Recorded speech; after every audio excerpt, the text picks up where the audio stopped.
Hello Adit, how are you doing? I'm doing good, sir. How are you? Yeah, I'm doing fine. I think last class we finished at ionic bonding, right? Yes, sir. तो आज we'll start from covalent bond. Covalent bonding का बहुत सारे theories है and this will be the most as I told you that this chapter is the most important chapter in the whole chemistry for these 2 years, right? Because this Yes, is sir. this is the gateway of organic chemistry and inorganic chemistry, and organic chemistry करना है तो covalent bonding is necessary. Organic compounds are covalent molecules. तो ionic bonds we have done. We'll start covalent bond today and इसका बहुत सारे theories है उसमें से we'll try to do one or two theories like Lewis dot structure, valence bond theory. We'll target these two mostly. Okay. Okay. So first question, tell me what is covalent bond? Covalent bond is the bond formed when electrons are shared between two atoms, so such that Electrons are they are shared between two atoms, right? But specifically an electron pair. That means two electrons. yes, ठीक है. तो so stable covalent, electron. को मतलब together. तो यहाँ पे जो दो एटम बॉन्ड बना रहा है, so they will be together in it. Together मतलब let's say I hope you know that which elements form covalent bond between themselves. दोनों मेटल होना चाहिए या दोनों नॉन मेटल होना चाहिए या एक मेटल एक Non-metal. नॉन मेटल होना चाहिए. So both of them should be non metals, right? Yes. अब नॉन मेटल्स को क्या चाहिए? Non metals needs electron to achieve octet. So दोनों एटम को इलेक्ट्रॉन चाहिए. Both of them have hunger of electrons to achieve octet. Yes और no? Yes, sir. ठीक है. तो जब दोनों का रिक्वायरमेंट सेम है, ठीक है, जब दोनों को एक एक इलेक्ट्रॉन चाहिए, so what they can do, they can share their electrons with each other to complete their octet और fulfil their requirement. Is it clear? Yes, sir. तो what do you see here? Covalent bond मतलब where ionic bonding. Ionic bond में क्या होता है? Transfer of electrons. Metal electron lose करता है, non metal electrons को गेन करता है, right? That is called transfer of Yes. Electron. Covalent bond में क्या होता है? Sharing of electron, right? Covalent bonding shares them. A compromise that satisfies both atoms hunger for a complete octet. ठीक है. तो देखते हैं क्या होता है. Normally what we know, let's say A के पास there are 7 electrons and B के पास there are 7 electrons. So this is the electron of A and this is the electron of B. So both of them has 7 electrons. दोनों के एक electron चाहिए. So when both of them needs one electron, तो दोनों एक electron pair को share कर सकता है, ठीक है, टू कंप्लीट देयर ऑक्टेट. तो ये दोनों इलेक्ट्रॉन मिला के एक इलेक्ट्रॉन पेयर बना and then this electron pair is shared by both the atoms equally. That is the covalent bond. तो कोवेलेंट बॉन्ड में क्या होता है? both the atoms contribute one electron in the electron pair. मतलब both contributes equally and then the electron pair is shared by the atoms equally, right? So Yes, equal sir. contribution and equal sharing. That is the concept of covalent bond. So a covalent bond is formed by the mutual sharing of electrons between two atoms of electronegative elements. Electronegative elements मतलब we'll study as non-metals. ठीक है. To complete their octet except hydrogen, क्योंकि hydrogen को octet नहीं चाहिए. Nearest inert gas जैसे बनने के लिए उसको डुप्लेट चाहिए, दो इलेक्ट्रॉन कंप्लीट करना है. ठीक है. अच्छा, at the beginning of bonding we have also learn that how bonds are form.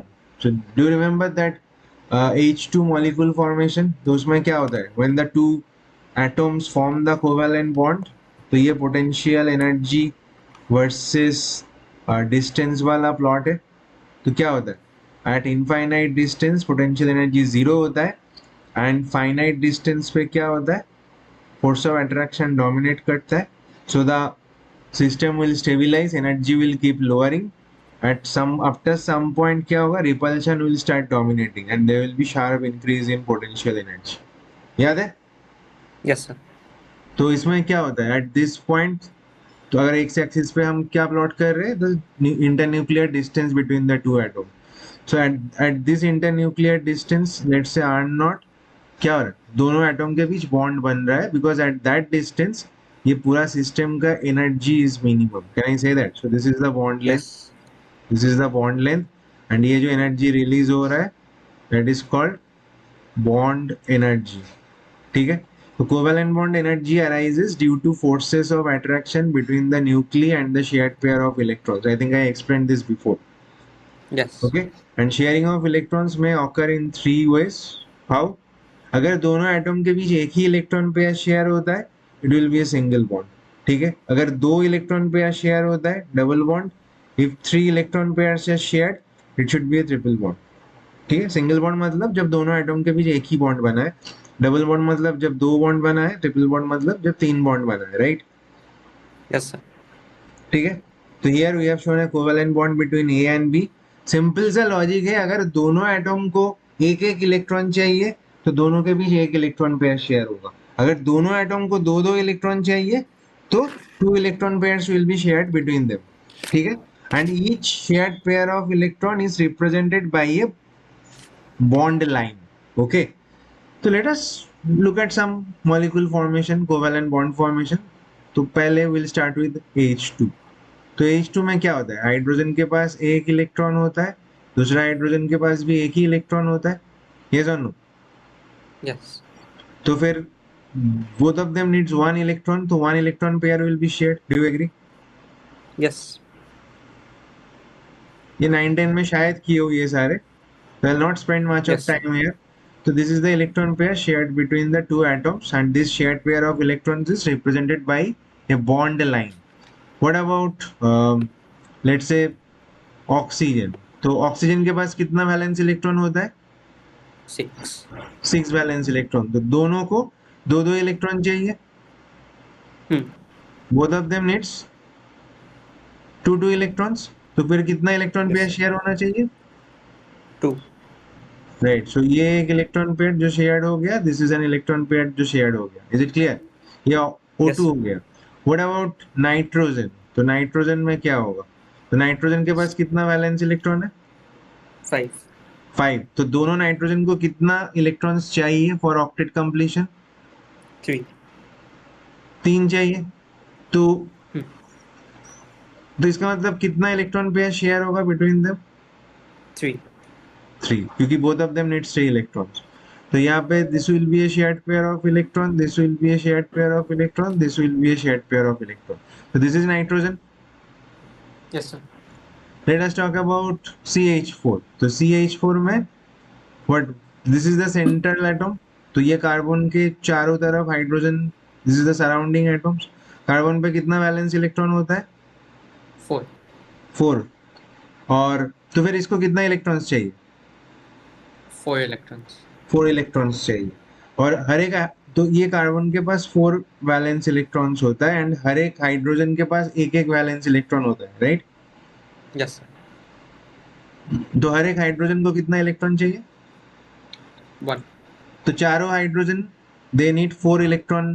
So they so 4 hydrogen needs total 4 electrons. Carbon needs total 4 electrons. Right? So 4 electron pairs must be shared, but हर एक hydrogen के साथ एक ही pair share होगा. If I distribute equally, Yes. this Yes, sir. is the bonds. I hope this is clear. Yes. Now what about CO2? तो यहाँ पे carbon is the central atom. दोनों साइड पे ऑक्सीजन रखना है. कार्बन के पास कितना वैलेंस इलेक्ट्रॉन है? 4. 4. और ऑक्सीजन के पास? 2. ऑक्सीजन के पास there are 6 valence electrons. Right? Oh, sorry. Yes. I meant 2 left to each octet state. This oxygen है 6 वैलेंस इलेक्ट्रॉन्स. तो ये हर एक ऑक्सीजन को दो इलेक्ट्रॉन चाहिए. राइट? मतलब दोनों ऑक्सीजन Yes. मिला के 4 इलेक्ट्रॉन चाहिए, एंड कार्बन को भी 4 इलेक्ट्रॉन चाहिए. That means total 4 electron pairs must be shared, and that should be equally distributed between two oxygen atoms. Right? तो हर एक में दो दो बॉन्ड होगा. Yes, sir. यस और no? Yes. So I hope समझ में आ गया कि how the covalent bonds are formed to complete Yes, octet. sir. Hmm.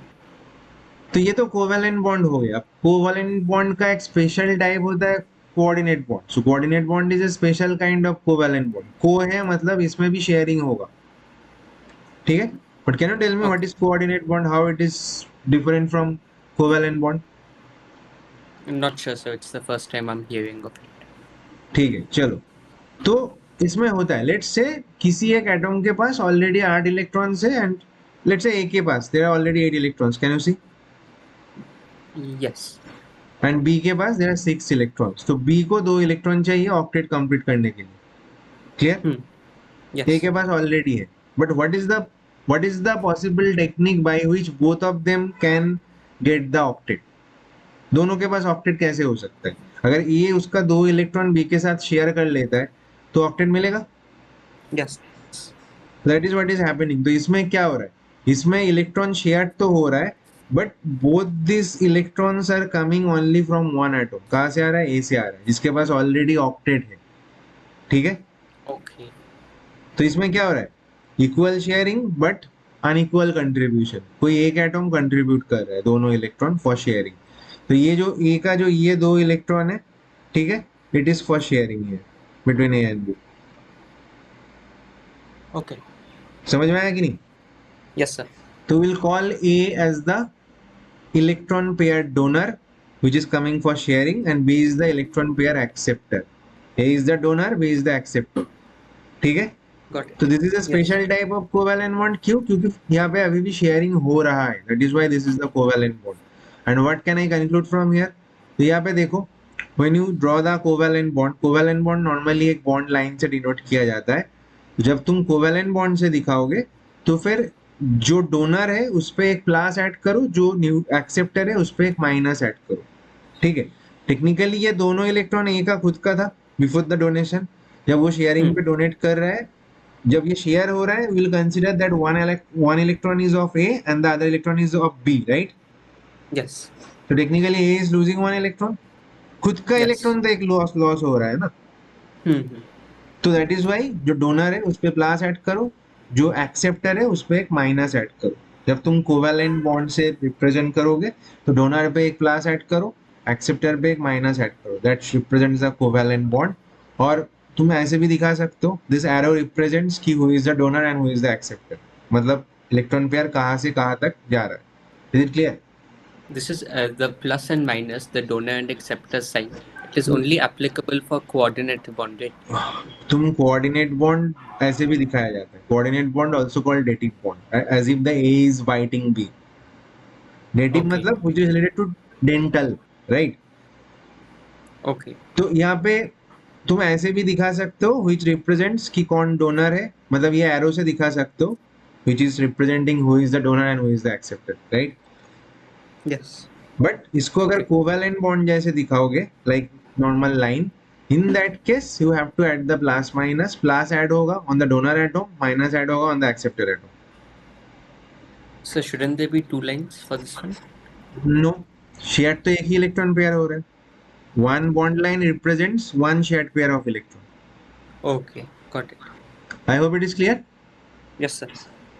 तो यहाँ पे देखो, the shared bond pair is donated entirely by one atom which is the donor, the other atom is the acceptor. The donor atom's octet must already be complete with at least one lone pair available. Lone pair मतलब है atom के पास अगर कोई electron pair है जो share नहीं हुआ है, that is called lone pair, ठीक है? तो अगर ऐसा एक इलेक्ट्रॉन पेयर अवेलेबल है फॉर द शेयरिंग तो फिर कोऑर्डिनेट बॉन्ड बन सकता है।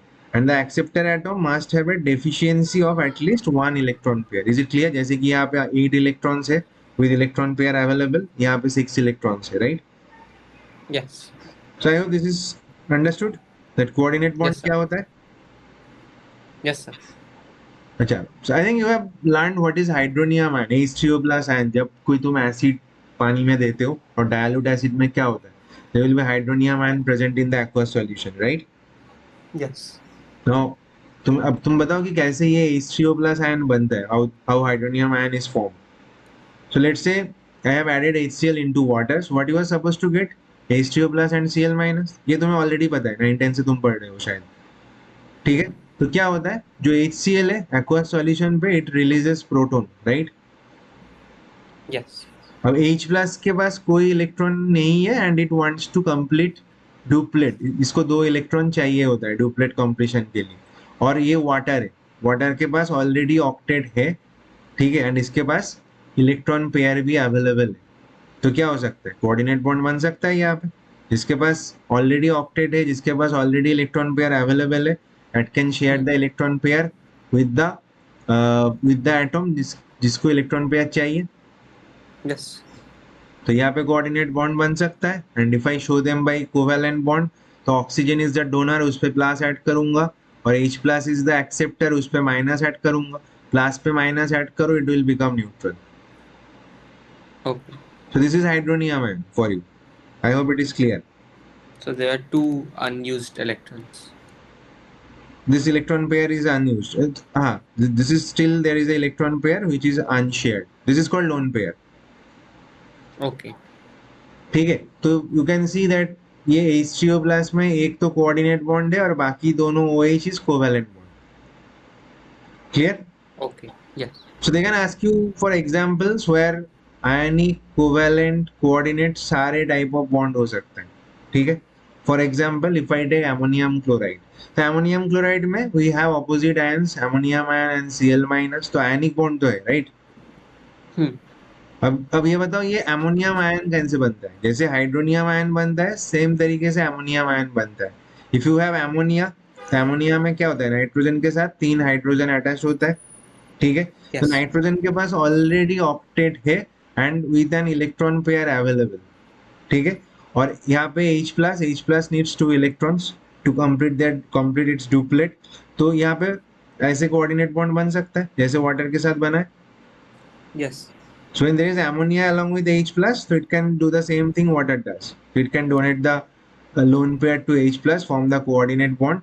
तो यहाँ पे क्या बनेगा? तो यहाँ पे अमोनिया में कोवेलेंट बॉन्ड है NH, और यहाँ पे कोऑर्डिनेट बॉन्ड भी है, तब जाके अमोनियम आयन बन रहा है NH4 प्लस, और NH4 प्लस के साथ Cl माइनस का आयनिक बॉन्ड बनेगा. तो this is a species where you have ionic covalent coordinate all types of bond. ठीक है. Okay. हैव यू सीन, और तुम्हें पता है कि कॉपर सल्फेट का एक्वस सॉल्यूशन ब्लू कलर का होता है? Yes. Blue vitriol. Blue vitriol, right. So ये ब्लू कलर का होता है, मतलब जिस कलर से मैं लिख रहा हूँ the same colour it has. ठीक है.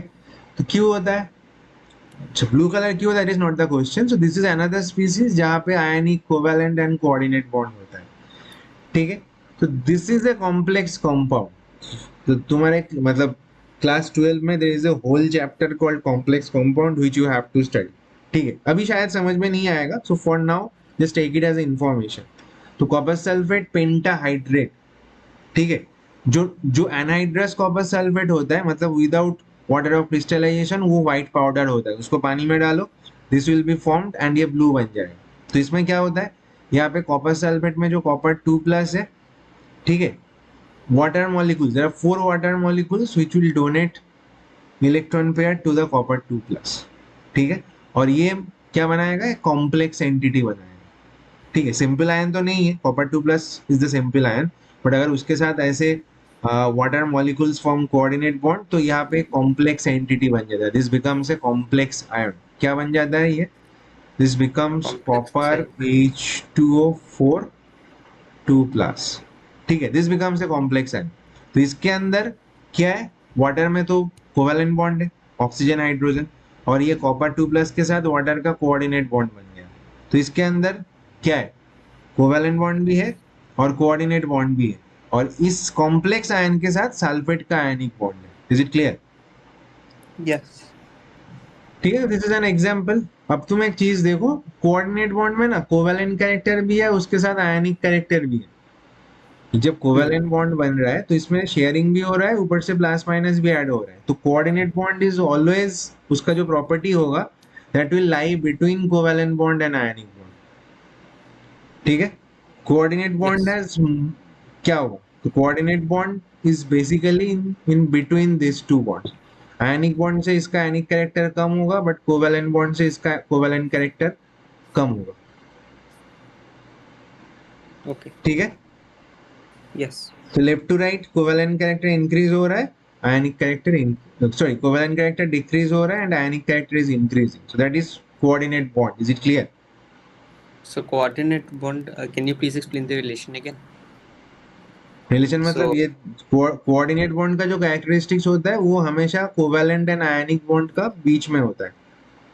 hmm. ठीक है, क्योंकि कोऑर्डिनेट बॉन्ड के पास कोवैलेंट कैरेक्टर भी होता है because of sharing as well as plus minus भी आ जाता है, तो आयनिक कैरेक्टर भी Yes. ज्यादा होता है। Hmm. ठीक है, but Yes, sir. Pure covalent bond से इसका कोवैलेंट कैरेक्टर कम होगा, प्योर आयनिक बॉन्ड से इसका आयनिक कैरेक्टर कम होगा। ठीक है, Got it. I hope it is clear. Yes, sir. तो लेट अस अंडरस्टैंड। तो अभी तक whatever we have learning that is called Kossel Lewis Langmuir concept और Langmuir theory which tells you that जो भी बॉन्ड बन रहा है, जो भी इलेक्ट्रॉन पेयर शेयरिंग हो रहा है, ऑल बिकॉज ऑफ ऑक्टेट और डुप्लेट कॉम्प्लीशन। ठीक है, और कोई रीजन नहीं है बॉन्ड बनने का, मॉलिक्यूल फॉर्म होने का। Everything is happening because of octet formation और octet completion. That is Kossel Lewis Langmuir. And जो लुइस डॉट स्ट्रक्चर होता है उसमें what we show the valence electrons.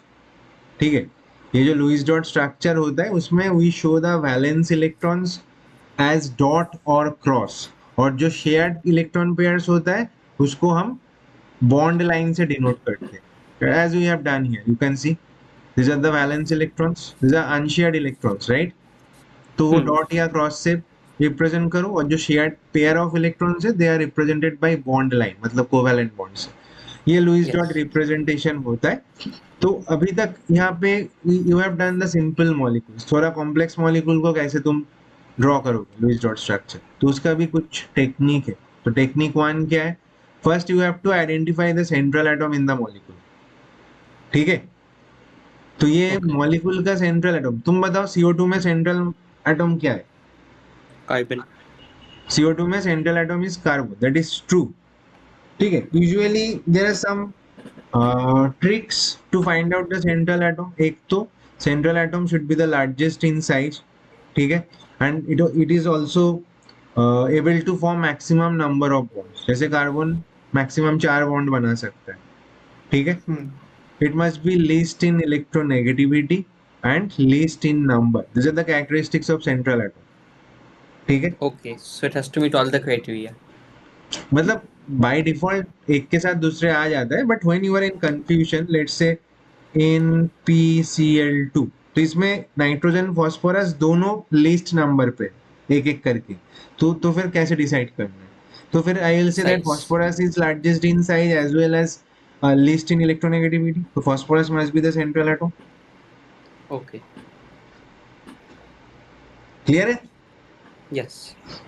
तो CO2 में carbon is the central atom. Now, once you figure out the central atom and terminal atoms, so surrounding atoms, तुम्हें क्या करना है? तुम्हें बेसिक स्केलेटन ड्रॉ करना है, मतलब central atom and surrounding atoms को लिखना है with the valence electrons present in it. Valence electrons को I will represent by dot और क्रॉस। जैसे कार्बन के पास 4 वैलेंस इलेक्ट्रॉन है, you can see there are 4 dots. ये दोनों ऑक्सीजन पे there are 6 valence electron, so 6 dots you can see, right? Yes. ठीक है ना, I tell you the shortcut trick. Trick क्या है? पहले you have to complete the octet of the surrounding atoms. तो पहले दोनों ऑक्सीजन का ऑक्टेट कंप्लीट करना है by taking an electron pair from the central atom. तो ये दोनों ऑक्सीजन को कितना इलेक्ट्रॉन्स चाहिए ऑक्टेट कंप्लीशन के लिए? 2. तो 1 oxygen will complete octet by sharing this electron pair. तो लेट्स से ये दोनों इलेक्ट्रॉन यहाँ पे आ गया, दिख रहा है? Yes. and this oxygen will complete octet by taking these 2 electrons in sharing। तो ये दोनों यहाँ पे आ गया। ठीक है, तो दोनों Hmm. ऑक्सीजन का ऑक्टेट तो कंप्लीट हो गया, I have shown by the bond, right? So ये इलेक्ट्रॉन पेयर यहाँ पे शेयर्ड हुआ, this electron pair is shared here. तो दोनों ऑक्सीजन का ऑक्टेट कंप्लीट हो गया, बट कार्बन का ऑक्टेट अभी भी इनकम्प्लीट है। कार्बन को कितना इलेक्ट्रॉन्स चाहिए? 4. अभी भी 4 इलेक्ट्रॉन चाहिए, सो एक electron pair will come from this oxygen. ठीक है ना, Hmm. एक इस ऑक्सीजन से आएगा और एक इस ऑक्सीजन से आएगा। तो यहाँ से देखो, एक इलेक्ट्रॉन पेयर मैंने यहाँ पे शेयरिंग पे लाया, और दूसरा यहाँ से ये एक इलेक्ट्रॉन पेयर यहाँ पे शेयरिंग पे आया। तो this is the Lewis dot structure of CO2। Got it. समझ में आया? Yes, sir. Let us take carbon monoxide. तो कार्बन मोनोऑक्साइड पे पहले कार्बन ऑक्सीजन, तो बेसिक जो स्केलेटन है, कार्बन के पास 4 वैलेंस इलेक्ट्रॉन, ऑक्सीजन के पास 6 valence electron, as you can see by the dots. ठीक है, तो पहले Yes. ऑक्सीजन का कर लेते हैं। तो ऑक्सीजन का साइज छोटा है, तो ऑक्सीजन को ऑक्टेट कंप्लीट करना है। Who will share the electron for that? Carbon. So let's say this carbon shares this electron pair with the oxygen. तो ऑक्सीजन का ऑक्टेट कंप्लीट हो गया। Yes. कार्बन को अभी भी कितना इलेक्ट्रॉन चाहिए? 4. 4। तो oxygen will share the this two electron pairs. तो ये दो बॉन्ड शेयर हो गया। समझ में आया? तो ऑक्सीजन के पास एक Yes, sir. इलेक्ट्रॉन पेयर रह गया, कार्बन के पास एक इलेक्ट्रॉन पेयर रह गया। This is the Lewis structure of CO, carbon monoxide. ठीक है। Got it. अच्छा, next NO2 plus and NO2 minus, इसको कैसे करना है? So whenever there is a positive charge और नेगेटिव चार्ज, तो वो पॉजिटिव और नेगेटिव चार्ज के लिए इलेक्ट्रॉन एडजस्ट करना है from the central atom. The electron will be adjusted from the valence electron of central atom, right? तो NO2 plus में नाइट्रोजन सेंट्रल एटम है, दोनों ऑक्सीजन है। यहाँ पे नाइट्रोजन का 5 वैलेंस इलेक्ट्रॉन है, but I will adjust the positive charge from nitrogen. तो 1 electron will be remove from the nitrogen, right? तो 4 रह जाएगा। और दोनों ऑक्सीजन के पास there are 6 valence electron. Is it clear? Yes. तो यहाँ पे अकाउंट फॉर एनी पॉजिटिव और negative charges on the central atom. तो यहाँ पे क्या हो, पहले मुझे दोनों ऑक्सीजन का ऑक्टेट कंप्लीट करना है। तो दोनों ऑक्सीजन को कितना इलेक्ट्रॉन्स चाहिए? 2 each. 2 each, मतलब 1। so and that will be completed by nitrogen, so nitrogen एक इलेक्ट्रॉन पेयर यहाँ पे शेयर करेगा, एंड दूसरा वाला it will share this side. तो दोनों ऑक्सीजन का ऑक्टेट कंप्लीट हो गया। Yes. नाइट्रोजन को अभी भी कितना चाहिए? 4. कहाँ से आएगा? Oxygen. तो लेट से ये एक आ गया यहाँ से, और एक यहाँ से आ गया। ठीक है, तो बन गया नाइट्रोजन का ऑक्टेट। और लुईस डॉट स्ट्रक्चर में हम प्लस बाहर देते हैं, ओवरऑल जो भी स्ट्रक्चर है उसको ब्रैकेट में लेके बाहर प्लस डालते हैं। ठीक है, Okay. हो गया NO2 प्लस। NO2 माइनस का तुम बताओ। तो NO2 माइनस में नाइट्रोजन के पास कितना इलेक्ट्रॉन्स लेना है मुझे, नेगेटिव चार्ज का अगर काउंट करना है? 6. सो आई हैव टेकन 6 इलेक्ट्रॉन्स। ठीक है, दोनों ऑक्सीजन के पास भी 6 इलेक्ट्रॉन्स है। अब दोनों ऑक्सीजन को कितना इलेक्ट्रॉन्स चाहिए? 2 each. 2। तो एक मैंने यहाँ से ले लिया और एक यहाँ से ले लिया, एक इधर हो गया और दूसरा वाला 2. इधर हो गया। तो ऑक्सीजन का तो ऑक्टेट कंप्लीट हो गया। नाइट्रोजन को कितना चाहिए? 2. तो किसी एक साइड से ले लेंगे। तो मैंने ये वाला ले लिया। हो Can गया it ना? take one from? हो गया ना? But can it take one from each? तो बॉन्ड कैसे बनेगा? एक बॉन्ड में 2 Okay. इलेक्ट्रॉन होता है, राइट? Yes. तो ये NO2 माइनस हो गया। तो आई होप यू अंडरस्टूड कि कैसे मुझे लुईस डॉट स्ट्रक्चर को ड्रॉ करना है। Yes, sir. ठीक है, तो नेक्स्ट इज फॉर्मल चार्ज, जिसका सिंबल इज Z। होता क्या है फॉर्मल चार्ज? तो let's say if I take SO4 2 minus, तो कैन आई से कि ये जो 2 नेगेटिव चार्ज है, ये this is the, I mean 2 negative charge is carried by this 5 atoms all together. Yes.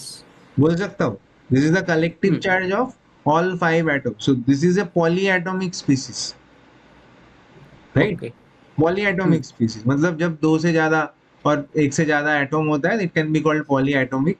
तो पॉलीएटॉमिक स्पीसीज में जो चार्ज होता है, that is a net charge of all the atoms present in, right? If I say let's say water, तो water में क्या होता है? वाटर इज ऑल्सो पॉलीएटॉमिक, इसमें 3 एटम है एंड ये तीनों एटम का टोटल चार्ज इज 0। अगर न्यूट्रल होता है तो collective charge should be 0, right? Yes. ठीक है, चलो नाउ द पॉइंट इज, देखो if I draw the Lewis dot structure, तो किसी भी पॉलीएटॉमिक स्पीसीज का जो लुईस डॉट स्ट्रक्चर होता है, उसमें हर एक एटम को you can assign a hypothetical charge. You can What is that? assign a hypothetical charge to all the atoms present in the Lewis dot structure. ठीक है, Okay. समझ में आया कि नहीं? If you the formal charge Lewis dot structure से निकाला जाता है, तो फिर लुईस डॉट स्ट्रक्चर में जितना भी एटम्स है, सारे एटम्स को you can assign a hypothetical charge. Yes. ठीक है, and this charge is known as formal charge of respective atom. तो हर एक एटम का एक फॉर्मल चार्ज होता है, and the summation of formal charge of all the atoms should be the net charge of the polyatomic species. तो यहाँ पे जो एक सल्फर एंड चारों ऑक्सीजन, सबका फॉर्मल चार्ज को ऐड करोगे तो 2 माइनस मिलेगा। यहाँ पे दो हाइड्रोजन, हर एक हाइड्रोजन एंड ऑक्सीजन का फॉर्मल चार्ज को ऐड करोगे, यू विल गेट 0। समझ में आया कि नहीं? Yes sir. तो चलो देखते।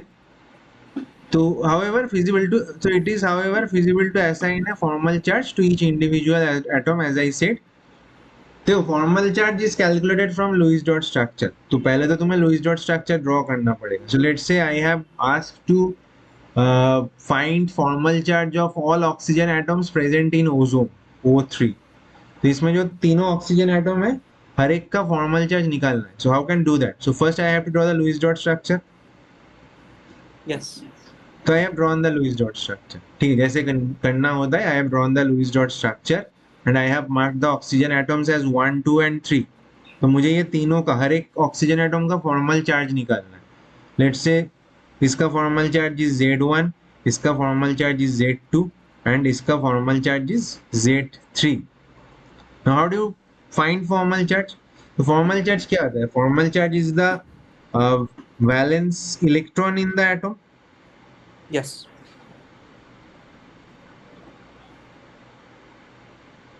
इन फ्री एटम, जब एटम फ्री होता है तो उसमें कितना वैलेंस इलेक्ट्रॉन होता है? Minus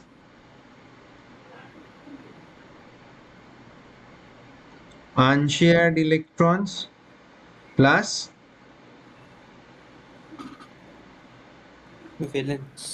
electrons shared in bond. Unshared electrons and valence electrons the same thing? Sorry? Are unshared electrons and valence electrons the same thing? No. Valence electron तो free atom पे होता है ना। फ्री एटम पे कितना valence electron होता है? जैसे कि ऑक्सीजन का फ्री एटम में कितना वैलेंस इलेक्ट्रॉन होता है? 6, राइट? अब जब लुईस डॉट स्ट्रक्चर ड्रॉ करोगे तो उसमें वो सारे इलेक्ट्रॉन्स शेयर्ड या अनशेयर्ड स्टेटस में होगा, राइट? यस। फ्री एटम पे तो सारे अनशेयर्ड है। यस। ठीक है, तो फ्री एटम पे there are 6 valence electrons, but Lewis dot structure में उसमें से कुछ electrons will be shared and some will be unshared. Yes. जो बॉन्ड लाइन पे होगा वो शेयर्ड होगा। अब एक एटम एक ही इलेक्ट्रॉन शेयरिंग में डालता है किसी बॉन्ड में। जो इलेक्ट्रॉन पे शेयर्ड होता है उसमें एक एटम खुद का होता है, right? So I will for every bond I will count 1 electron for sharing. Okay. Or you can simply you can say that electrons shared in bond, you can say that number of bonds, जितना bond होगा उतना ही electron उस atom का share होगा। ठीक है, Yes. तो तुम बताओ, तो पहला एटम का कितना अनशेयर्ड इलेक्ट्रॉन है? So we will देखो जितना डॉट दिख रहा है तुम्हें वो अनशेयर्ड इलेक्ट्रॉन्स है। जो डॉट 6. There are 4, right? यहाँ पे 2 और 2 4, there are 4 dots. Okay, because 2 I used. Okay. ठीक है, तो यहाँ पे 4, ये जो 6 वैलेंस इलेक्ट्रॉन था उसमें से 4 अनशेयर्ड इलेक्ट्रॉन्स है और 2 इलेक्ट्रॉन्स बॉन्ड में पार्टिसिपेट किया है, राइट? Yes sir. तो 4 unshared electron plus 2 which is participating in sharing. तो ये difference that should be the formal charge. तो Z1 इस पहला ऑक्सीजन एटम का फॉर्मल चार्ज विल बी 0। ठीक है, Yes. Z2 दूसरा एटम में बताओ कितना अनशेयर्ड इलेक्ट्रॉन है, कितना शेयर्ड इलेक्ट्रॉन है? Unshared electron 2, shared electron 3. तो फिर इसका क्या आएगा? +1। Yes. इसका फॉर्मल चार्ज क्या होगा? +1। और ये Yes. इसमें क्या होगा? कितना शेयर्ड है, कितना अनशेयर्ड है? Unshared 6 and shared 1. राइट, तो टोटल इसका फॉर्मल चार्ज बन गया -1, इसका हो गया 0, इसका हो गया +1, इसका हो गया -1। तो इन तीनों को ऐड करो, ओवरऑल मॉलिक्यूल न्यूट्रल ही रह जाएगा। Yes. समझ में आया? Yes sir. So will you do this two as homework? NO2- and CO पहले लुईस डॉट स्ट्रक्चर ड्रॉ करना है एंड देन हर एक एटम का फॉर्मल चार्ज करना है. So you can do that at your home and share with me. Okay. And ठीक for है? the NO2, is it NO2 minus, right? This is NO2 minus. You can also try for NO2 plus. Okay.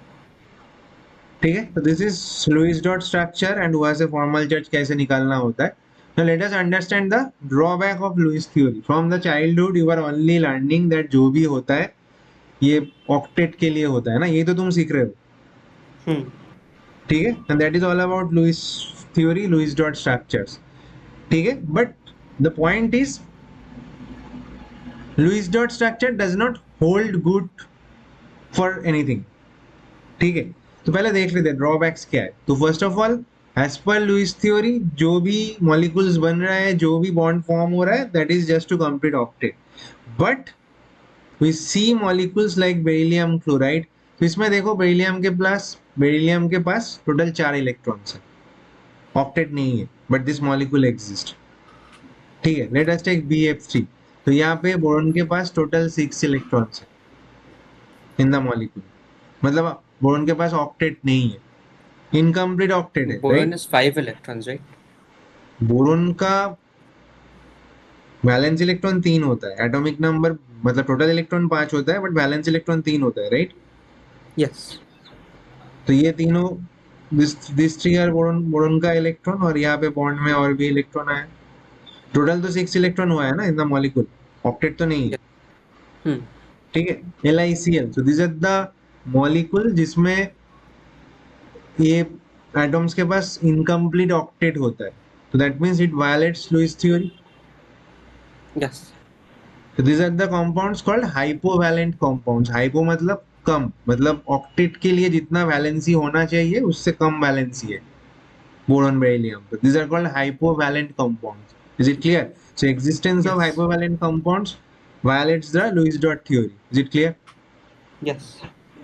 Similarly, the Hypervalent, right? existence of hypervalent compounds जैसे कि PF5, PCl5, SF6. As you can see, SF6 में total 12 electrons है, हर एक bond में 2 electron है, तो sulphur के पास 12 electrons है. PCl5 में देयर आर 5 बॉन्ड्स, फास्फोरस के पास 10 इलेक्ट्रॉन्स है.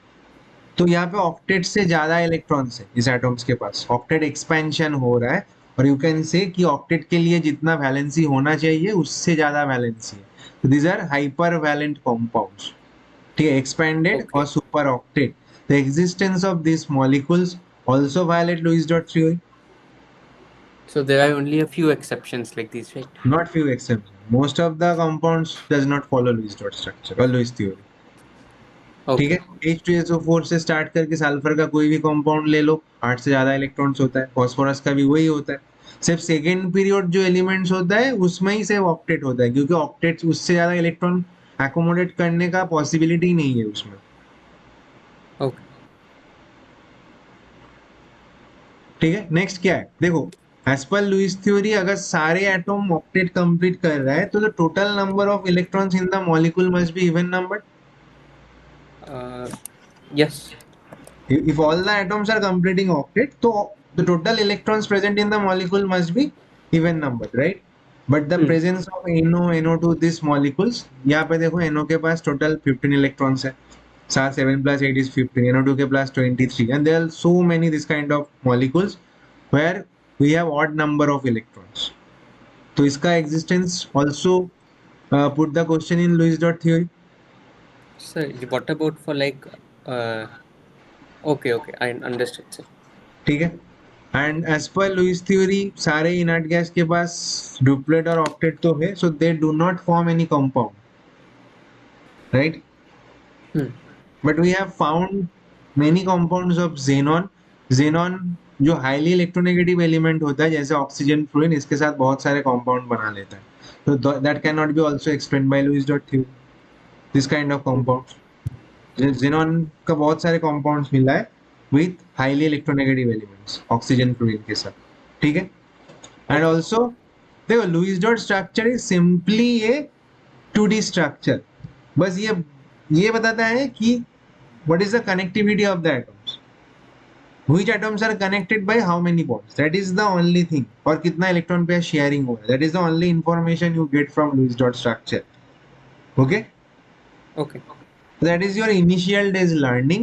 From now on you have to forget this, right? Because it does not explain anything about the geometry of molecule. It does not explain anything about the 3D molecular geometry, the energetics, stability, bond parameters. It explains nothing. Okay. Okay. So now we'll move to the new theory, and first we'll start with wave mechanical concept of covalent bonding. ठीक है? तो what does this concept say? The wave mechanical concept बोल रहा है कि octet completion is not the driving force for bond formation. ठीक है? तो bond क्यों फॉर्म हो रहा है, इलेक्ट्रॉन क्यों शेयरिंग हो रहा है? देखो, let us take an example. जैसे ऑक्सीजन का electronic configuration is helium 2s2 2p4. अगर मैं ये जो वैलेंस शेल है यहाँ पे I follow the Hund's rule, मतलब बॉक्स डायग्राम देखूं, तो ऑक्सीजन के पास there is two unpaired electrons. Unpaired देखो, एक ऑर्बिटल में कितना इलेक्ट्रॉन एकोमोडेट हो सकता है? In one orbital, 8. एक ऑर्बिटल में दो ही इलेक्ट्रॉन एकोमोडेट हो सकता है. Oh, okay, orbital. Okay. मतलब एक Yes. बॉक्स, मतलब एक ऑर्बिटल, तो एक ऑर्बिटल में दो इलेक्ट्रॉन एकोमोडेट हो सकता है. ठीक है? अगर दो ही Plus one, इलेक्ट्रॉन minus ये one. बॉक्स पे है तो this can be called fulfilled atomic orbital, right? But अगर ये Okay. बॉक्स और ऑर्बिटल में एक ही इलेक्ट्रॉन है, this can be called half filled atomic orbitals. Clear? Yes. और you can say unpaired electrons. तो एज पर दिस कंसेप्ट कि ये जो हाफ फिल्ड ऑर्बिटल्स है they want to get fulfilled by taking one electron, और ये जो unpaired electrons है they wants to pair up with another unpaired electrons from another atom. ठीक है? And Yes. That drives the bond formation. Is it clear? Yes. ये दोनों half, ये हर एक हाफ फिल्ड ऑर्बिटल को फुलफिल्ड होना है, तो उसके लिए ये दूसरे एक हाफ फिल्ड ऑर्बिटल के साथ शेयरिंग पे जा सकता है, और यू कैन से कि अनपेयर्ड इलेक्ट्रॉन को पेयरिंग पे जाना है, पेयर करना है. ठीक है? तो उसके लिए दूसरे एटॉम का अनपेयर्ड इलेक्ट्रॉन के साथ पेयरिंग कर सकता है. So that can lead to the formation of covalent bond. So what does it say? One orbital can accommodate most two electrons with opposite spin. जब दो इलेक्ट्रॉन एक साथ होता है तो वो ऑपोजिट स्पिन में ही होता है. ठीक है? And then they are called paired electrons.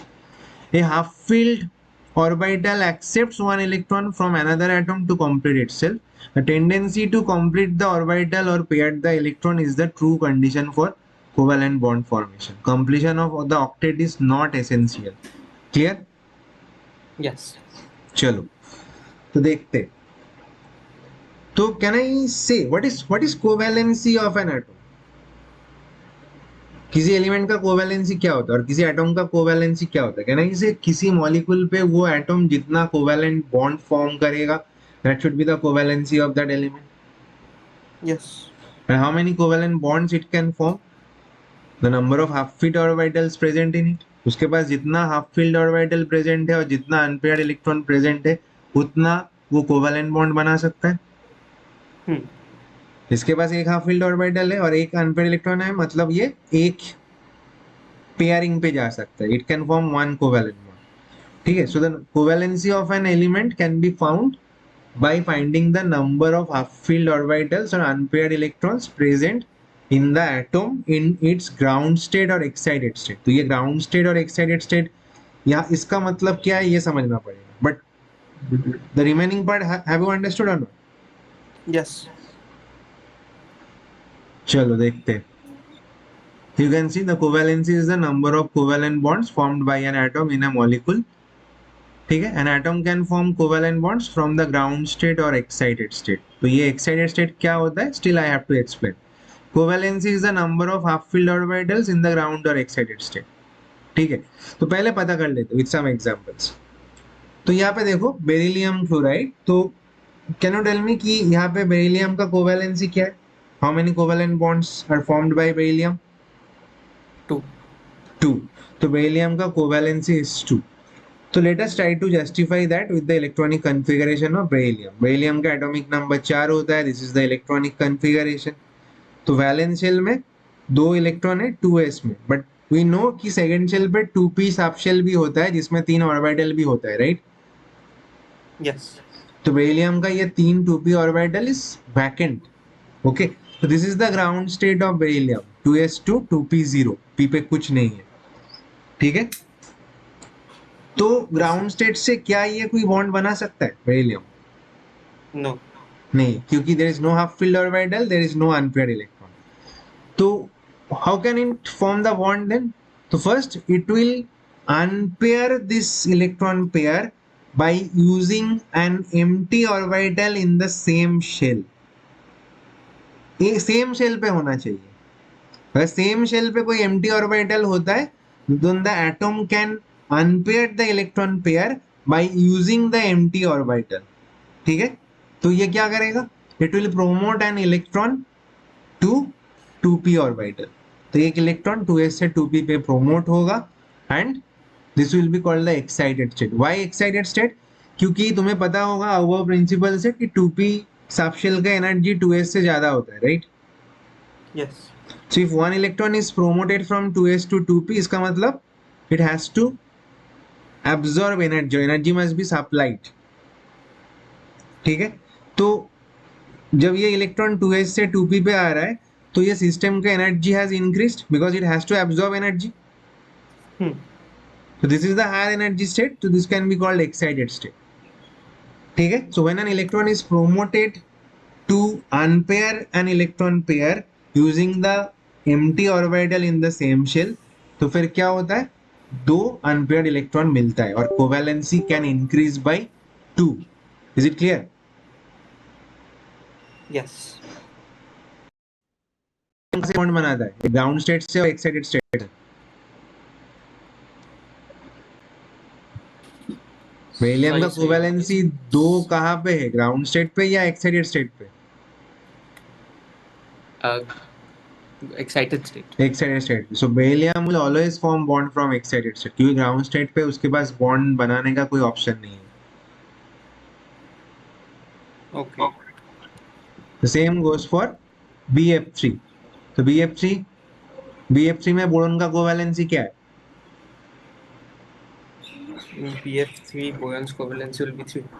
3. 3 covalent bond बना है. But if I right the electronic configuration, तो यहाँ पे देखो 2s2 2p1. ग्राउंड स्टेट पे कितना हाफ फील्ड ऑर्बिटल है बोरॉन के पास? In ground state there is 2. Ground state पे एक ही हाफ फील्ड ऑर्बिटल है. There is one unpaired electron. तो ग्राउंड स्टेट से तो ये BF3 नहीं बना सकता. That does not justify the covalency is equal to 3. So what will happen? It will use an empty 2p orbital to promote the electron from 2s. मतलब ये empty orbital को use करके ये पेयर्ड इलेक्ट्रॉन को तोड़ देगा and you will gate 2 more unpaired electrons. when you break an electron pair, तो 2 unpaired electron generate होता है. मतलब कोवैलेंसी कैन इंक्रीज बाय 2. तो एक्साइटेड स्टेट में boron can form BF3. Is it clear? Yes. तो बोरॉन आल्सो फॉर्म्स मॉलिक्यूल्स और covalent bonds from excited state only. तो carbon का देखो, तो कार्बन का कोवैलेंसी 4, ये तो पता होना चाहिए बाय नाउ. तो कार्बन का कोवैलेंसी हमेशा 4 होता है. कार्बन 6 ये ग्राउंड स्टेट है. Ground state, if you draw the electronic configuration following the Hund's rule, how many half filled orbitals do you see in the ground state? 2. तो फिर carbon ground state से CH4 बनाएगा? No. No, because यहाँ पे 2 ही covalency है. सो what will happen?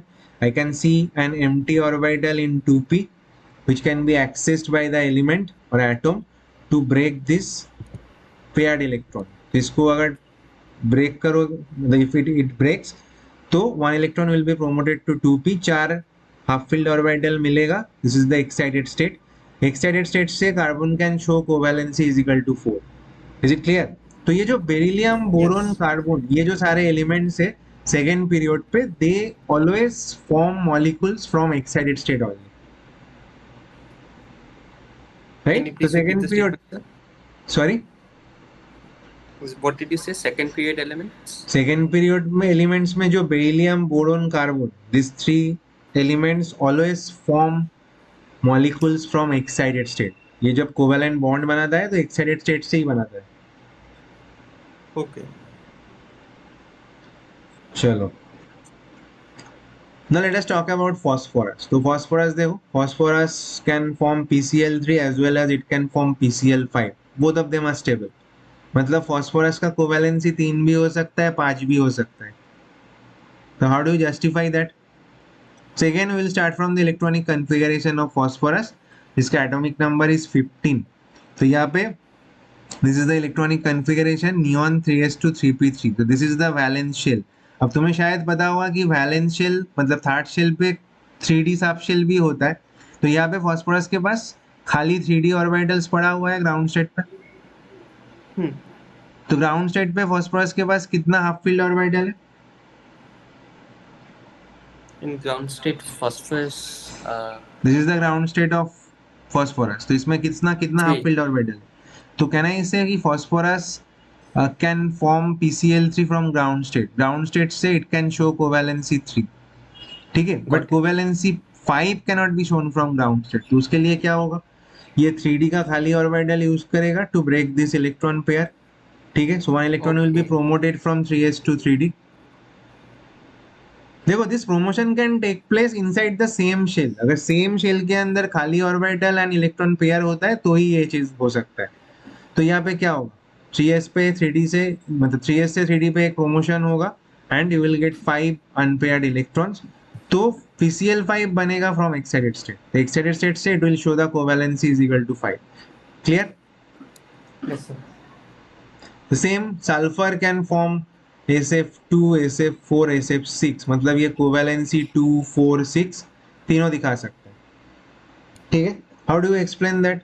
So you can try to do it yourself. तो ये sulphur का ग्राउंड स्टेट है. ग्राउंड स्टेट में तुम्हें कितना हाफ फील्ड ऑर्बिटल दिख रहा है? For sulfur. Yes, this is the For sulphur sulfur, ground. I see 2. तो यहाँ पे SF2 will form from ground state where it can show covalency 2. ठीक है, SF4 SF6 cannot be.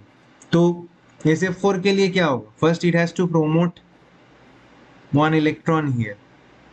ये सारे सेम शेल पे है तो फिर कोवैलेंसी विल इंक्रीज बाय 2. तो excited state, this is the first excited state where sulphur can form SF4 and it can show covalency 4. ठीक है, बट SF6 cannot be formed from fast excited state. तो क्या होगा यहाँ पे? ये दूसरा प्रोमोशन होगा. ठीक है, फिर से it will use the empty orbital to promote an electron and break the electron pair. तो फिर से covalency will increase by 2 in second excited state. तो SF6 will be formed from second excited state. Is it clear? Yes. चलो, you can try this yourself. जैसे कि iodine can form ICl, ICl3, IF5, IF7.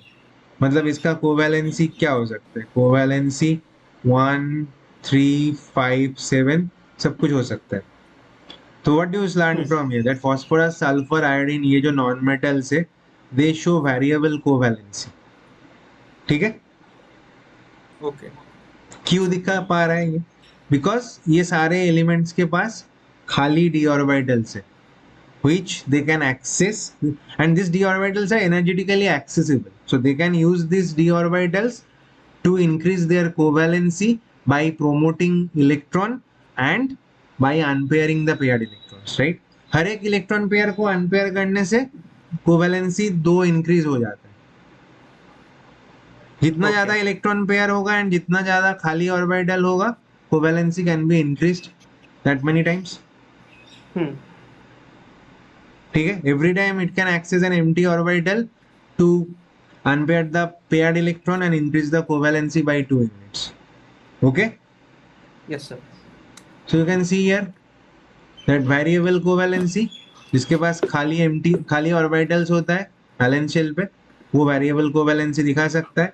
where lone pair electrons get excited within the same shell to form the maximum number of unpaired electrons. ठीक है, maximum Yes, sir. covalency is shown in excited state. excited state पे ही covalency will increase. ठीक है, but वो excitation के लिए जो energy चाहिए होता है that is called promotion energy.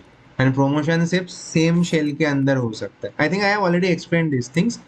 And यहाँ पे एक पॉइंट है. पॉइंट क्या है? जो सेकेंड पीरियड एलिमेंट्स होता है उसके पास सिर्फ 4 ही ऑर्बिटल होता है सेकेंड शेल पे, राइट?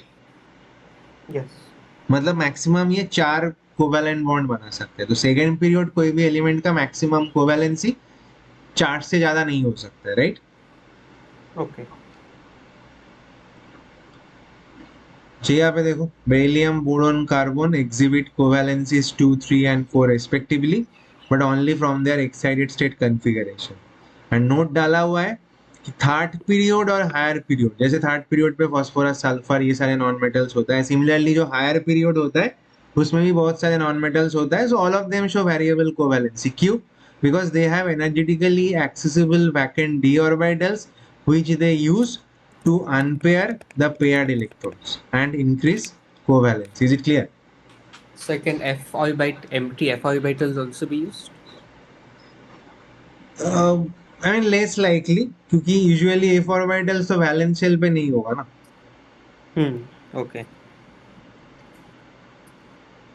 अच्छा, so you can have a simple question that nitrogen NCl3 बना सकता है, it can form NCl3 but NCl5 ये बना नहीं सकता है, whereas phosphorus can form PCl3 and PCl5 both. How do you justify that?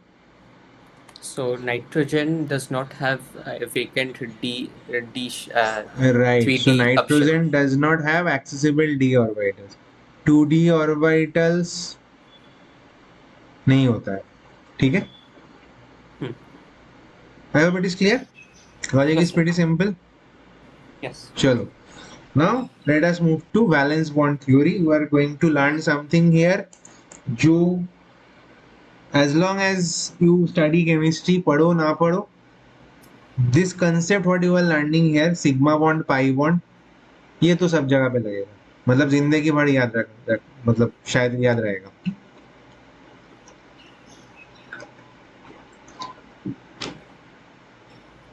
ठीक है, so let us start with valence bond theory. We'll finish this theory and then we'll end this class.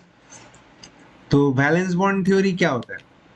देखो, let's say this is a bond, यहाँ पे ये दोनों atom sharing an electron pair. Covalent bond में हमें पता है कि दोनों एटम का इक्वल कंट्रीब्यूशन होता है एंड इक्वल शेयरिंग भी होता है ना? Yes. तो लेट्स से बॉन्ड फॉर्मेशन, मतलब यहाँ पे A has contributed one electron, B has also contributed one electron in this bond.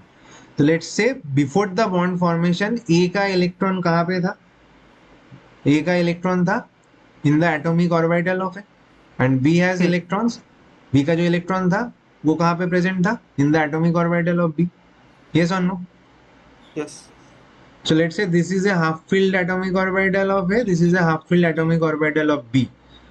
Now अगर इन दोनों को पेयर फॉर्म करना है तो this two orbitals must penetrate inside each other to create a common zone where this electron pair can be shared. Is it clear? Yes.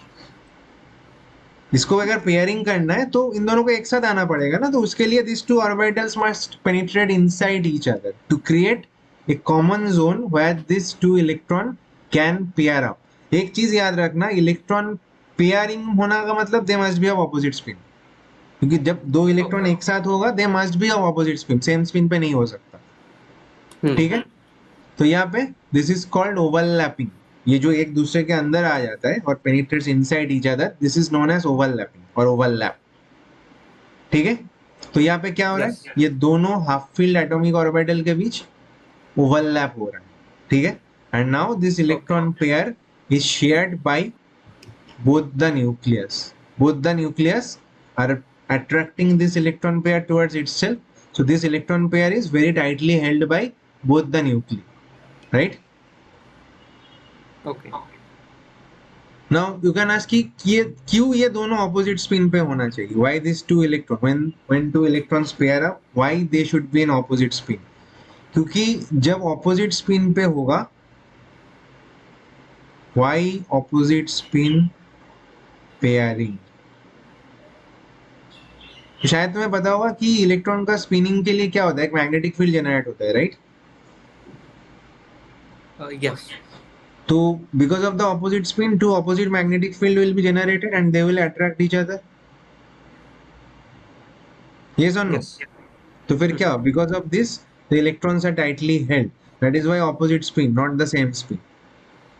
तो यहाँ से क्या पता चल रहा है, this is a covalent bond, so covalent bond is formed due to the overlap between two half filled atomic orbitals. बता सकता हूँ ये. Yes. Resulting bond acquires a pair of electron with opposite spin for stability. अच्छा, now the question is, ये जो दो orbital है, they will overlap with each other, and when they will overlap, they will approach along a direction where the extent of overlap will be maximum. Is it clear? Yes. They are overlapping, but overlap उस direction से होगा, they will approach along that direction where the overlapping will be maximum, because maximum overlapping means greater the bond strength. जितना ज्यादा overlap होगा, bond उतना strong होगा. Is it clear? And also you can see, Yes. since the overlap takes place from a preferred direction for maximum overlap, so I can also say that covalent bond का directional character भी होता है. Hmm. ठीक है, for the maximum overlapping. ठीक है ना. And Yes. extent of overlap is proportional to the strength of chemical bond. Is it clear so far? Yes. The valence bond theory is saying that a covalent bond is formed due to the overlap between two half-filled atomic orbitals. So Okay. how do I justify coordinate bond with valence bond theory? तो coordinate bond में क्या होता है? Let's say before the coordinate bond में क्या होता है? एक इलेक्ट्रॉन पेयर डोनर होता है, तो दूसरा इलेक्ट्रॉन पेयर एक्सेप्टर होता है, राइट? Yes. तो लेट्स से ये इलेक्ट्रॉन पेयर ए के पास पहले से है, सो this is a field or fulfilled atomic orbital. Can I say that? Yes. And if B is the electron pair acceptor, तो इसके पास एक empty orbital है. अभी क्या होगा? ये filled atomic orbital and empty orbital के बीच overlap होगा. And this electron pair will be shared by both the atoms. So this is the coordinate bond. So coordinate bond is formed due to the overlap between a filled atomic orbital and an empty atomic orbital. Clear? Got ये it. electron pair donor है, ये electron pair acceptor है. कोई doubt है तो बताओ. No, sir.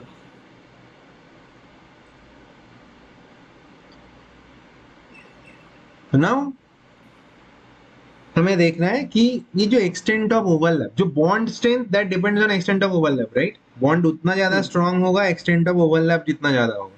Do you agree? Yes. अब extent of overlap किस पे डिपेंड करता है? तो which factors will control the bond strength और एक्सटेंट ऑफ ओवरलैप, दो चीजों में डिपेंड होता है. एक होता है नेचर ऑफ ऑर्बिटल्स, मतलब which orbitals are participating in overlap. That is one factor. And the second factor is nature of overlapping. कैसे overlap हो रहा है. These are the two factors which can control the bond strength or extent of overlap. Clear? Yes, sir. So let us first discuss the nature of orbitals. देखो, pure atomic orbitals overlapping में जाता है. Pure मतलब AsP, DF, ये सारे orbitals. अब AsP, DF में there are two types are possible. One is directional orbitals which are directional in nature and orbitals which are non-directional in nature. जैसे कि एस ऑर्बिटल नॉन डायरेक्शनल होता है, ये symmetric होता है, स्फेरिकल नेचर का होता है, that means equal in all direction, right? Hmm. और बाकी जो पीडीएफ ऑर्बिटल्स होता है, तुम्हें पता है इसका लोब्स पर्टिकुलर डायरेक्शन पर डायरेक्टेड होता है, right? So they have Yes, directional sir. Character. Clear है? Yes, sir. चलो, तो फर्स्ट पॉइंट, सो लेट्स से द क्वेश्चन इज, एक 1s और एक 2p ऑर्बिटल के बीच ओवरलैप हुआ है, देन 2s 2p के बीच ओवरलैप हुआ है, 3s 3p के बीच ओवरलैप हुआ है. तो what should be the order of the bond strength? So how do I decide that? ठीक है, I will explain that. First try to understand. There is a bond here, यहाँ पे एक शेयर्ड इलेक्ट्रॉन पेयर है and this is another bond, right? तो यहाँ पे एक ओवरलैप हुआ है, यहाँ पे एक ओवरलैप हुआ है. Can you tell me that which bond is stronger और एक्सटेंट ऑफ ओवरलैप कहाँ पे ज्यादा हुआ है इन दोनों में? कहाँ पे The extent of overlap first one. ज्यादा हुआ है? फर्स्ट वन पे एक्सटेंट ऑफ ओवरलैप ज्यादा हुआ है. क्यों? बिकॉज यहाँ पे जो इंटर न्यूक्लियर डिस्टेंस है, that is close to each other, right? Yes, sir. The inter nuclear distance is small. ठीक है, मतलब ये दोनों न्यूक्लियस एक दूसरे के ज्यादा करीब है, मतलब ये जो ओवरलैप, ये यहाँ पे एक्सटेंट ऑफ ओवरलैप ज्यादा है, and the bond strength is also greater in this case. तो ये क्यों हो रहा है? बिकॉज यहाँ पे साइज छोटा है, ये जो ऑर्बिटल का साइज छोटा है, right Aditya? Yes, sir. In the The first yes, case, the orbitals, the size of the orbital is smaller compared yes. to the second one. तो पहले तो you have to check the principal quantum number or the shell जहां से ये orbital is participating in overlap. तो यहाँ पे 1s, तो यहाँ पे क्या है? 1 से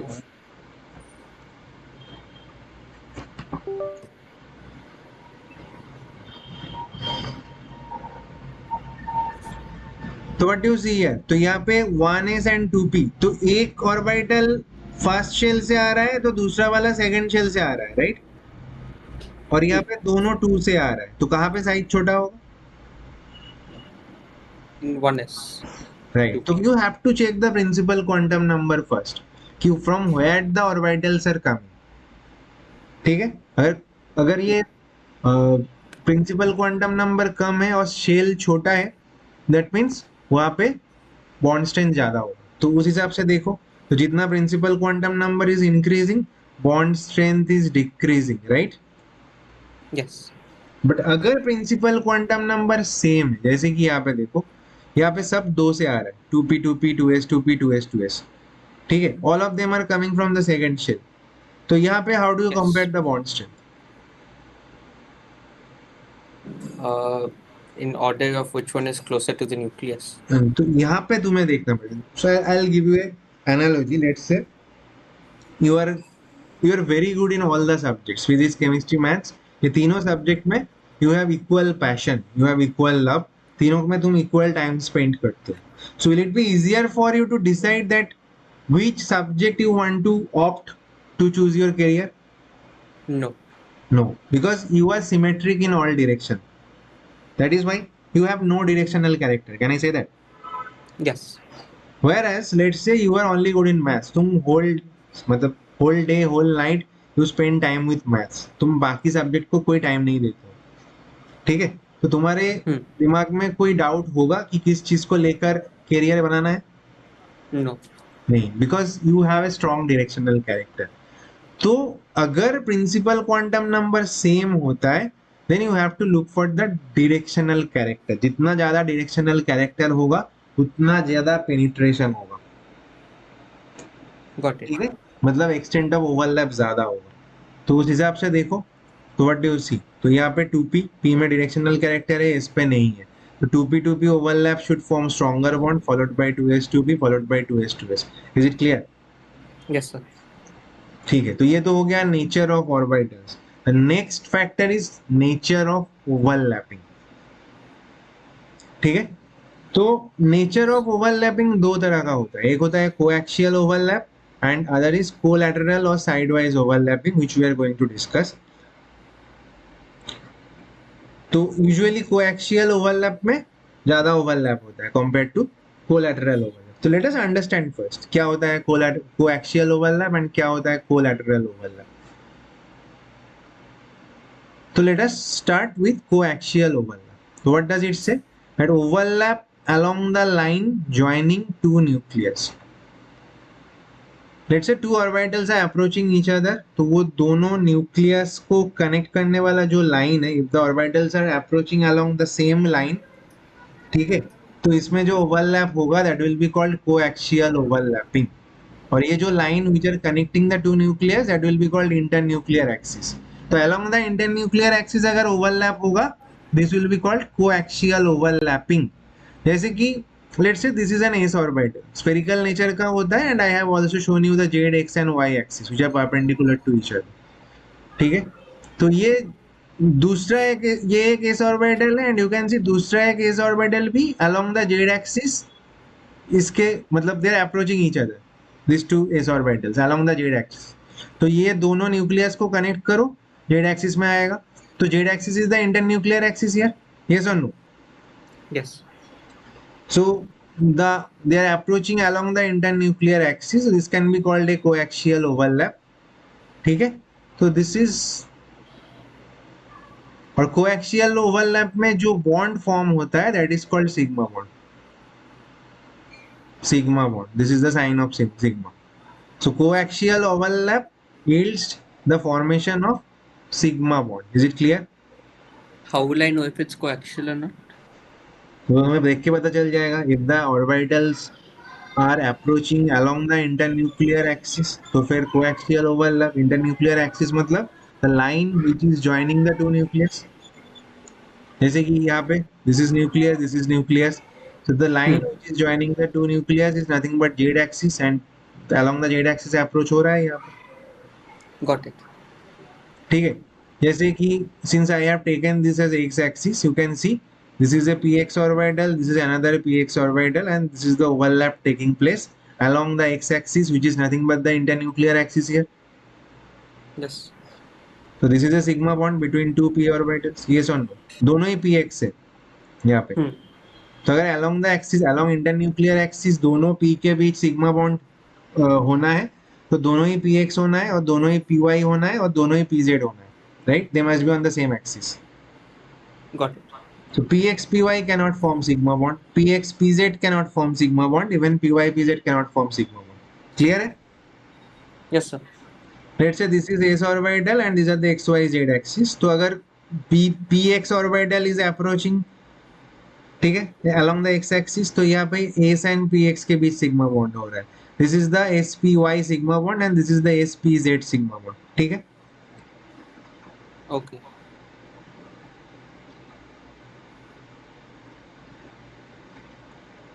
चलो next will move to the collateral overlap और साइडवाइज ओवरलैप. क्या होता है कोलैटरल ओवरलैप? जहाँ पे ओवरलैप होता है above and below the internuclear axis. Internuclear axis पे नहीं होता है, उसके ऊपर एंड नीचे होता है. साइडवाइज ओवरलैप होता है उसके ऊपर एंड नीचे. That is called collateral overlap and in this type of overlap pi bond is form. देखते.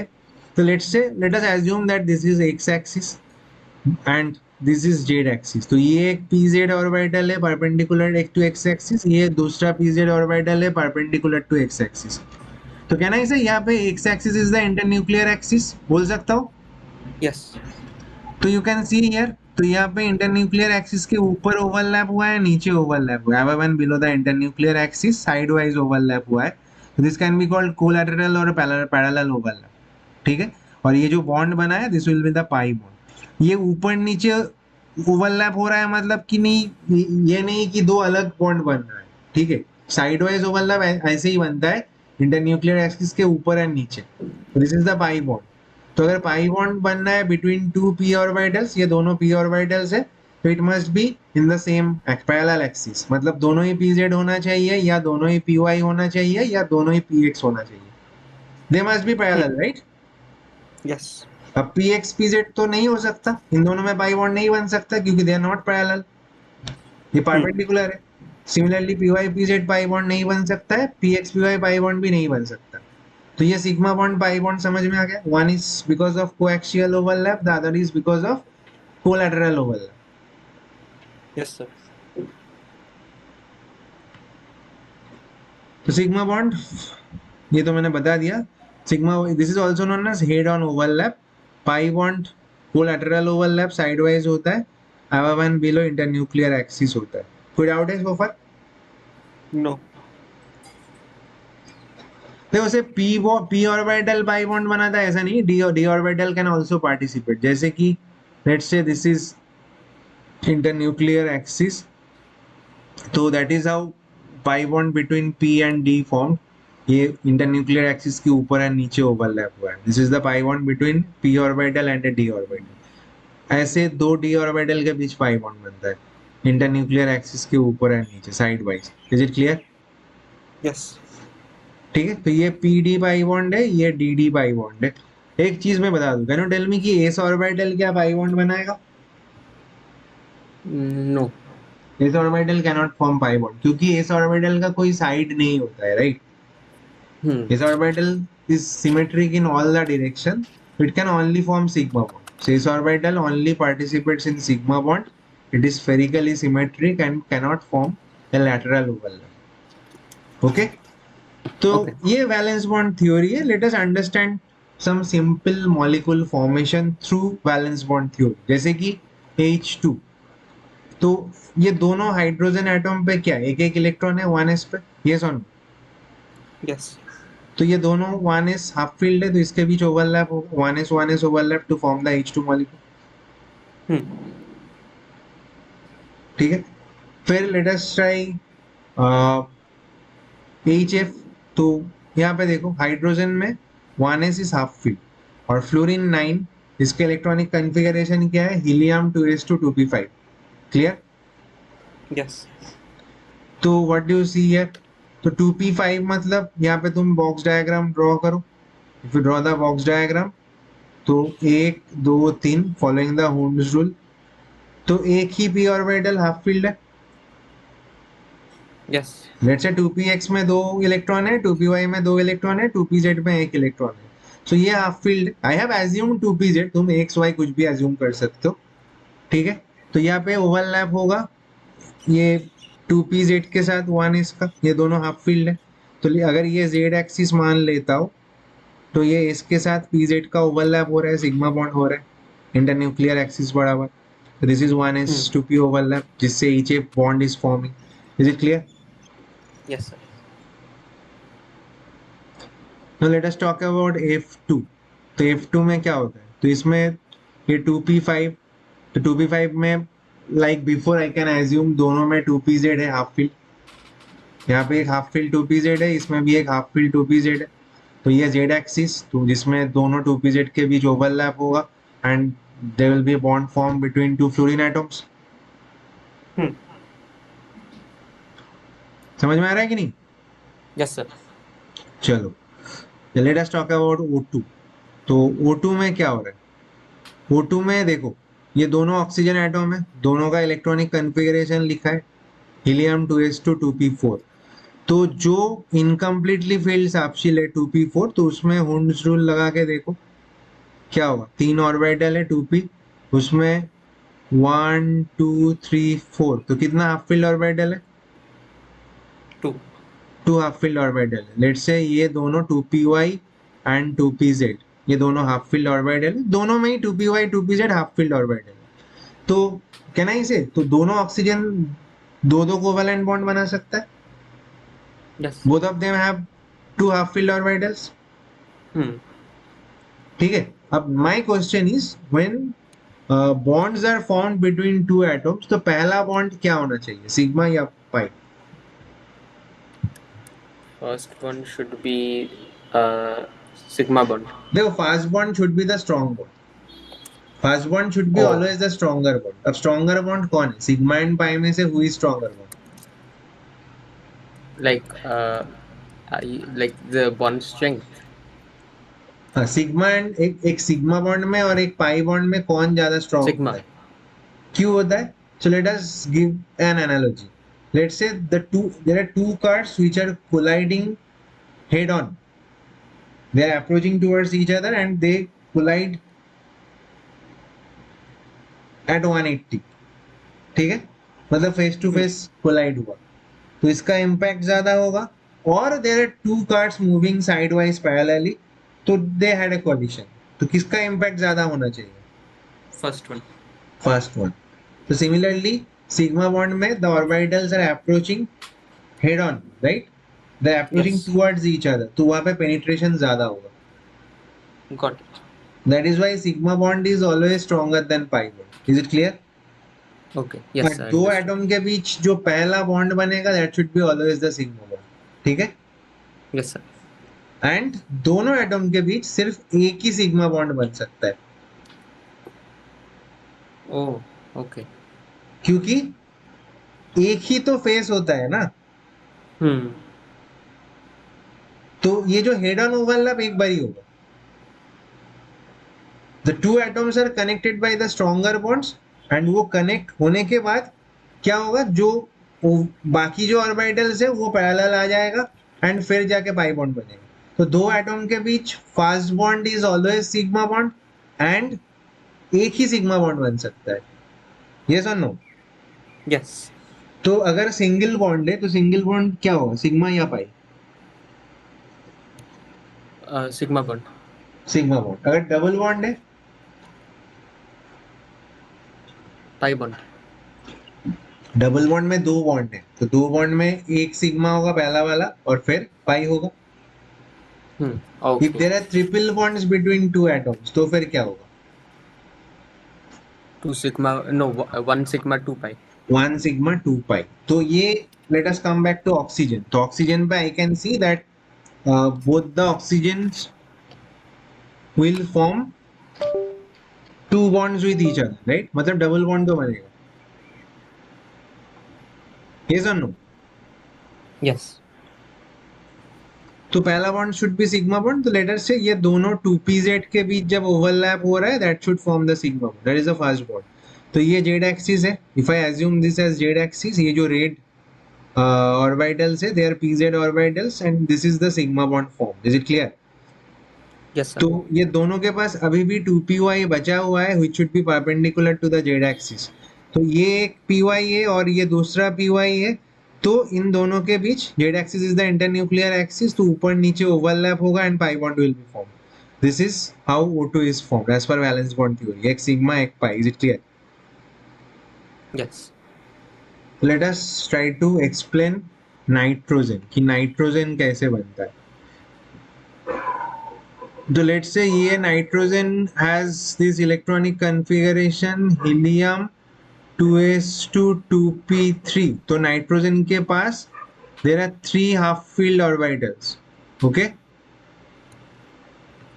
Yes or no? Yes. So we have this 2px1, 2py1 and 2pz1. In both the nitrogen we have the same. Right? Both the nitrogen have Yes. the same. तो कितना bond बनेगा? Both the nitrogen can form 3 covalent bonds, so triple bond बनेगा, right? Yes. तो let us say कि ये 2pz ये sigma bond बन रहा है. पहले तो सिग्मा बॉन्ड बनेगा, तो पहले बनाते हैं. लेट से ये z एक्सिस है. Let us assume that this is z axis. तो ये एक pz है and this is another pz. तो ये पहले क्या बना? Sigma bond. ठीक है. Yes, sir. अब लेट से ये जो py है यहाँ पे एक पाई बॉन्ड बन रहा है. तो let say this is py perpendicular to the z axis. तो ये क्या बनेगा? एक पाई बॉन्ड बना. Hmm. अभी भी एक बचा है. तो यहाँ पे 2px. तो लेट से ये भी पाई बॉन्ड ही बनेगा. Yes. That must be perpendicular to both x and z axis. Yes, sir. Let say this is perpendicular to both of them. तो यहाँ पे एक px है and this is another px orbital. तो यहाँ पे दूसरा पाई बॉन्ड बनेगा. Hmm. क्लियर है? Yes, sir. That is how VVT can explain the simple molecules. और यहाँ पे whatever we have learned so far उसका एक summary है between the comparative study between sigma and pi bond. जैसे कि sigma bond coaxial overlap से होता है, ये sidewise से होता है. sigma bond में सिर्फ s orbital p orbital, मतलब s orbital does not overlap participate in pi bond formation. sigma bonds are stronger, ये weaker होता है. ठीक है. सिग्मा बॉन्ड्स ये वाला छोड़ दो, ये वाला हम बाद में देखेंगे. अच्छा, फ्री Just रोटेशन ये भी बाद में differences. देखेंगे. सिग्मा बॉन्ड का रोटेशन हो सकता है, pi bond can not rotate freely. Okay. अच्छा, सिग्मा बॉन्ड अकेले रह सकता है विदाउट पाई बॉन्ड्स, बट क्या पाई बॉन्ड अकेले रह सकता है without sigma bond?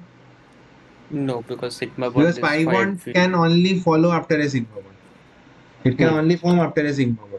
So pi bond does not exist without sigma bond, right? और यहाँ पे Yes, sir. hybridized और unhybridized orbitals can be involved in sigma bond, जो pi bond में involve नहीं होता है. अब hybridization का knowledge तो अभी तक नहीं है, तो next theory which we are moving to is hybridization only. तो वहाँ पे पता चल जाएगा, but यहाँ पे the point is noted only.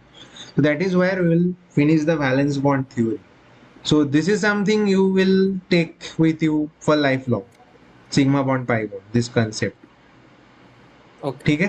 So next, there are Yes. so many more theories are coming up, like hybridization, VAC pair. These are very important in the context of exam. So let me know if you have any doubt. No, sir. I think